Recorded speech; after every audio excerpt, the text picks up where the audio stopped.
you know, late summer, there's some nice dishes. Again, I don't like to be in the kitchen. It's hot. I don't want to turn on the ovens.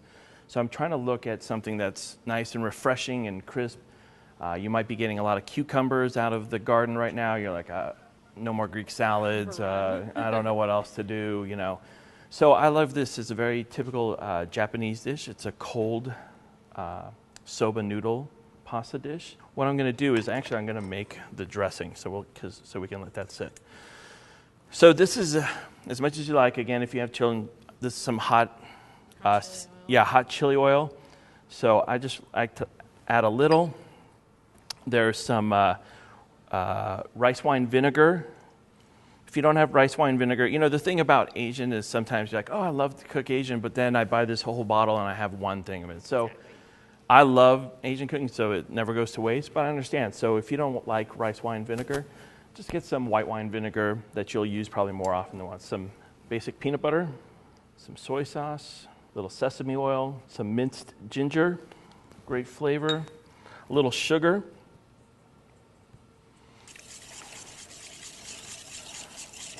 We're going to try to get it to a nice consistency of a dressing. And sometimes what happens, what you need when you're doing that at that consistency, is you need a little hot pasta water.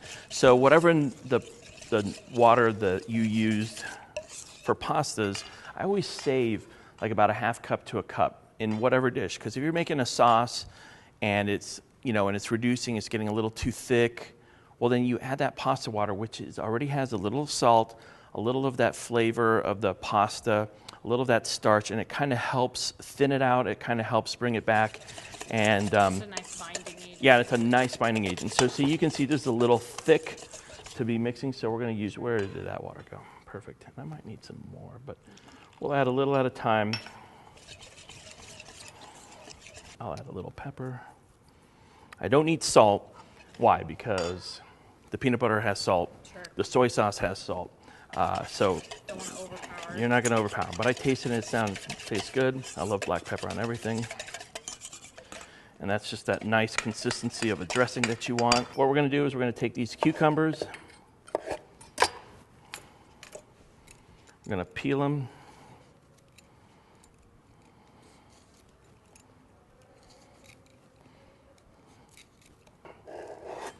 So what I usually do is I just usually take the spoon and take that right out. And then what we do is I try to make it about a mouth size and then nice thin strips. You could run this through a box grater too if you wanted. So we did some soba noodles. Buckwheat soba? Buckwheat soba. How long did it take? 3 minutes. 3 tops. minutes. They're super thin. So you just, you know, all you need to do is just take them out and then put them in ice cold bath water as quick as possible. You want these noodles to be super, super quick. This is a nice cold dish. We'll add the cucumbers to that. We'll toss it around. I like to use the tongs, that way I can separate the noodles.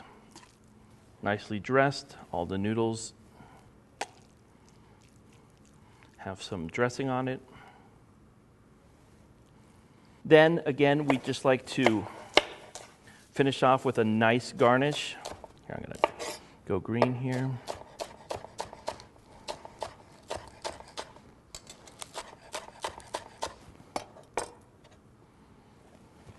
Angled cut gives a nice presentation. A nice different look, right? You could go up and down, that would be fine, but why not just turn it 45 degrees and give the ooh and ah factor, right? Definitely. Then for nice, again, the ooh and ah factor, in Japanese restaurants, they will serve it on a bed of crushed ice or some ice, and that way it stays cold. It goes off cold, and you have that. Oh, that's a nice, delicious flavor. So, cold chilled soba noodles with a peanut sauce and green onions and cucumbers. You can find this recipe and all others on our website. I'm Chef Jorge De La Torre. Let's dig in.